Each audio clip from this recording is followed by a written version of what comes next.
Today, we're going to evaluate expressions for a given variable. Before we talk about evaluating, let's review the order of operations, as I'm going to need to know those to evaluate these expressions.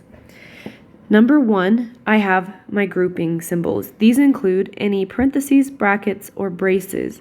Now, some that are not commonly listed but still count as grouping symbols include fraction bars, which include imaginary parentheses around the top and the bottom. I also have absolute value signs. Whatever's on the inside has imaginary parentheses. I also have square root signs, which have imaginary parentheses on the inside, as well as exponents. So 2 to the something power, there's imaginary parentheses around whatever is in my exponent. After I take care of all grouping symbols, then I need to complete any exponents. Thirdly, I need to do any multiplication or division and make sure that you go left to right. Fourth, I need to do any addition or subtraction, and similarly to multiplication and division, I need to move left to right.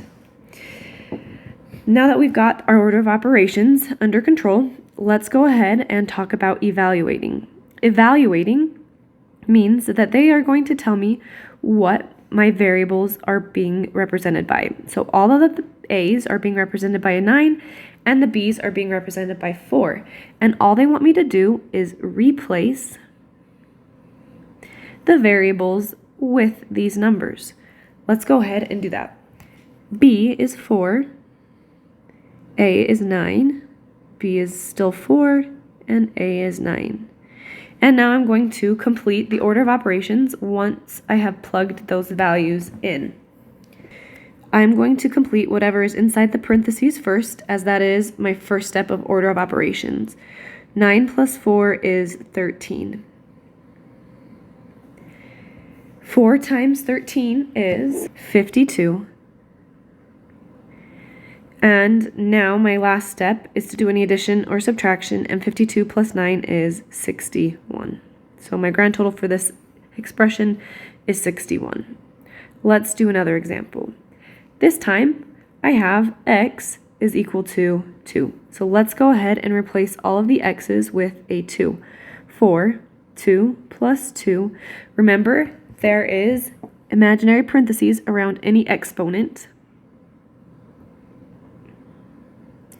And 2 plus 2. I'm going to go ahead and simplify. I can simplify the top and the bottom separately. I'm going to simplify the bottom first because it looks easier to me. 2 plus 2 is 4. Done. Now I can simplify the top. 4 to the power of 2 plus 2. I'm going to complete what's in those parentheses by the exponent. So 4 to the power of 2 plus 2 is 4 to the power of 4 minus 20. Not 2, minus 20. 4 to the power of 4 is 256. So 256 minus 20 all over 4. Now I'm going to continue to simplify that numerator. That gives me 236 over 4. And now that the top and the bottom are simplified, I'm going to divide, and that's going to give me a grand total of 59. Continue on to my next example.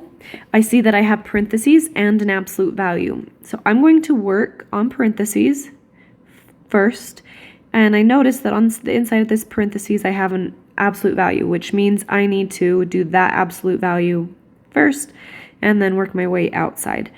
I'm going to plug in my numbers. Q is a 2, parentheses 1 plus the absolute value of negative 3 over 3. Now I'm going to do the inside of the absolute value first. 1 plus, now the absolute value is going to be negative 1. Then the absolute value of negative 1 is going to give me a positive 1, because all absolute values give me positive results. 2 times 2, because 1 plus 1 is 2, is equal to a grand total of 4. Next example, Now on this example, I need to be careful. Because my x value is a negative and my x value has an exponent, I need to make sure that when I insert an x, I put it in parentheses. So here we go. -6 minus parentheses. Now I'm dealing with an exponent, so I'm going to put that value in parentheses. -6 to the second power plus -6 minus y, which is 4 over 4. I'm going to simplify my problem by first dealing with this inside of my parentheses. So here we go. -6 minus -6 to the second power. If I'm careful, when I plug that into my problem and put my parentheses, I'm going to end up with a positive 36 plus -6 minus. Now I have a division problem, and I can simplify that division problem. 4 divided by 4 is 1. -6 minus 36 minus 6 minus 1 is going to give me a total of 29, and -6 minus 29 is going to give me a grand total of -35. And here's my last example. I'm going to go ahead and plug in these values. Now negative r. Oftentimes people say, oh, because I already wrote a negative, I don't need to include another negative. That's false. Make sure that I put parentheses because I have an exponent. I'll put parentheses, -2 to the power of 3 minus 4. Now, whenever I have a multiplication problem, I also need to include parentheses when I insert my numbers. So r is going to be replaced by parentheses, -2, and q is going to be replaced with a parentheses and -5. Let's go ahead and evaluate this. -2 to the third power, -2 to the third power is -8. And even though I have that negative right here, I'm still bringing it down. -4 times -2 times -5.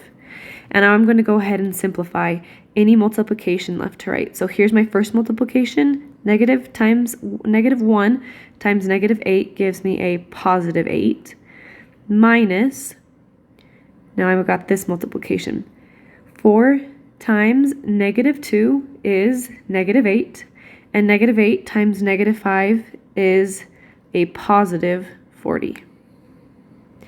So 8 minus 40 is going to give me a grand total of -32. And that's it. That is evaluating expressions. If you have any questions, feel free to reach out to your teacher.